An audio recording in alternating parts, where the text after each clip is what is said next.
Municipal ఎన్నికల్లో బీజేపీకి వ్యతిరేకంగా కాంగ్రెస్ బీఆర్ఎస్ కలిసి పనిచేశాయని కేంద్ర మంత్రి బండి సంజయ్ ఆరోపించారు. ఎన్ని కుట్రలు చేసినా కరీంనగర్ ప్రజలు కాంగ్రెస్ బీఆర్ఎస్ చెంప చెల్లుమనిపించారని అన్నారు.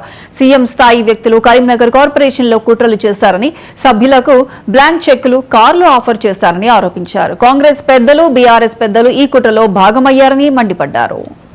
కలిసి కుట్రలవన్నీ వాళ్ళ భారతీయ జనతా పార్టీని అడ్డుకోవాలని చూస్తున్నటువంటి తరుణంలో వారి చిన్న సూచనల సలహాలతోని వాళ్ళ మేము కూడా మీ వెనకాల భారతీయ జనతా పార్టీ రాష్ట్ర శాఖ ఉంది, మీరు ఏ నిర్ణయమైనా తీసుకోండి, మేము మీ వెనకాల ఉంటామని చెప్పి వారైతే ప్రోత్సహించారో దాన్ని స్వీకరించి మేము అగ్రెసివ్గా ఆర్పార్ ఏమన్నా కానీ అని చెప్పి ధైర్యంగా మేమందరం కలిసి రాష్ట్ర నాయకత్వం, జిల్లా నాయకత్వం అందరం కలిసి ఒక సమిష్టి నిర్ణయంతో ఈరోజు అగ్రెసివ్గా ముందుకు పోవడంతోనే ఇలా BRS party, Congress party, MIM పార్టీలు తోక ముడిచి పారిపోయిన విషయం వాస్తవం.